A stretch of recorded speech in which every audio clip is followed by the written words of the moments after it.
Kabar dan salam semoga tetap tercurah kepada junjungan kita Nabiullah Muhammad SAW yang mana telah memberikan kita suri tauladan sehingga kita bisa memeluk agama Islam. Para jamaah yang berbahagia, semoga Allah selalu memberikan rahmat kepada kita semuanya. Mengingatkan kembali bahwa pada bulan November nanti kita memperingati Milad Muhammadiyah menurut kalender tahun Masehi. Walaupun kita kemarin sudah memperingati Milad Muhammadiyah menurut kalender Hijriah, tapi tidak ada salahnya kita nanti bulan November memperingati Milad Muhammadiyah yang ke-109 menurut tahun kalender Masehi. Atau mengingatkan kembali peristiwa pada tahun 1912 di mana saat Kiai Haji Ahmad Dahlan mendirikan persyarikatan atau organisasi Muhammadiyah. Saat itu beliau beserta kawan-kawannya memfokuskan kepada 3 hal yang sangat penting, sehingga penting ini sampai sekarang masih dipakai oleh seluruh negara di dunia. Mengapa kami bisa mengatakan dipakai oleh seluruh negara di dunia?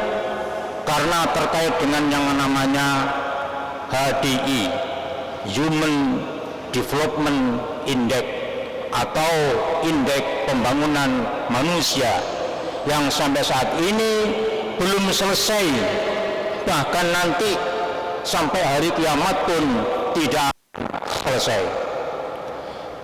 3 hal yang pertama adalah bahwa Kiai Dahlan waktu itu memfokuskan kepada bidang pendidikan atau disebut dengan istilah schooling. Kita tahu bahwa sampai sekarang Persyarikatan Muhammadiyah sudah mendirikan lembaga pendidikan mulai dari tingkat pendidikan anak usia dini atau PAUD, kemudian pendidikan dasar, kemudian pendidikan menengah, baik menengah pertama maupun menengah atas sampai dengan perguruan tinggi. Hal ini pun sampai sekarang belum selesai. Bahkan di mana-mana oleh Persyarikatan Muhammadiyah selalu bertambah amal usahanya di berbagai tingkat pendidikan, baik itu PAUD, TK, SMP, SMA, SMK maupun perguruan tinggi.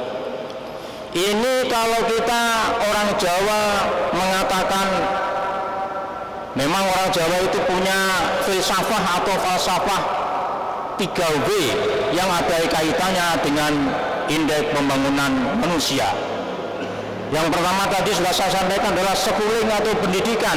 Kalau orang Jawa mengatakan wasis, karena wasis itu artinya adalah kebijakan, sehingga orang yang berpendidikan sudah barang tentu harus mempunyai kebijakan.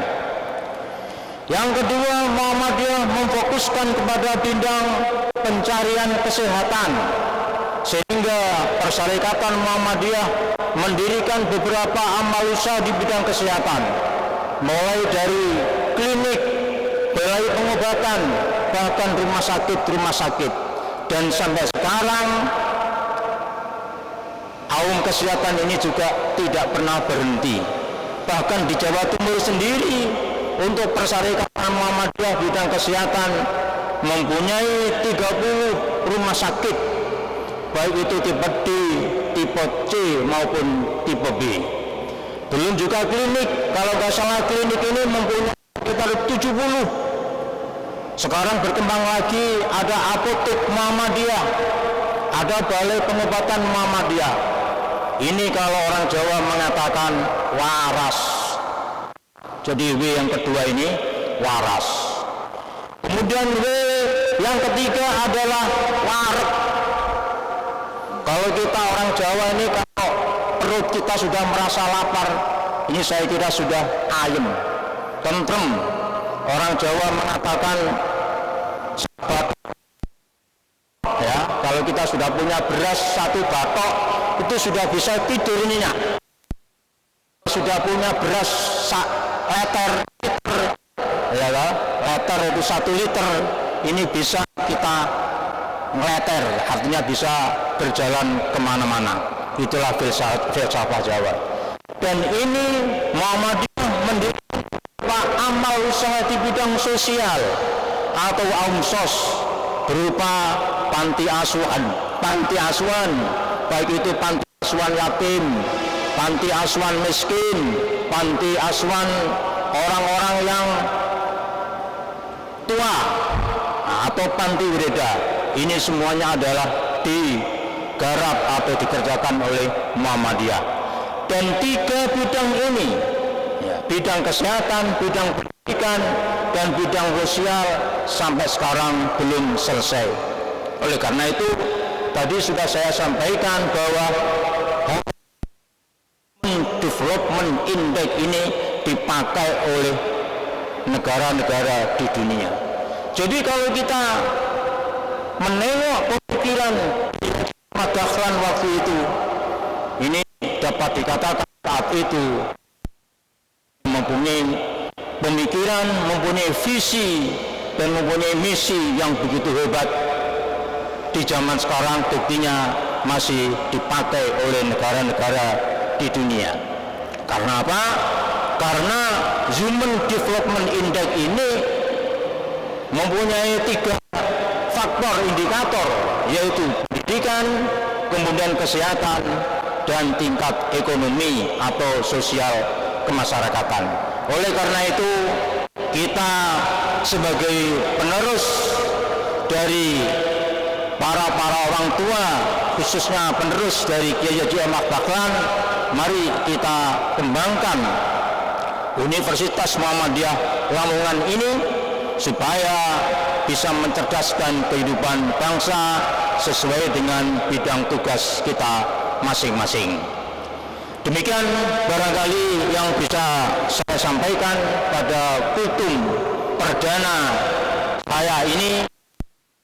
Kita sambung kembali sesuai dengan waktu yang telah ditentukan oleh takmir. Oleh karena itu, sebelum kami akhiri kultum ini, maka kami sampaikan kepada Al-Bait, Lembaga Pengembangan Al-Islam dan Muhammadiyah Universitas Muhammadiyah Lamongan beserta takmir Masjid Ki Bagus Hadikusumo, ini kami mempunyai angan-angan bahwa UMLA ini harus mempunyai lembaga yang menghimpun dana, dan alhamdulillah sudah mempunyai lembaga, yaitu kantor layanan Lajismu, lembaga ambil zakat, infak, dan sedekah Universitas Muhammadiyah Lamongan.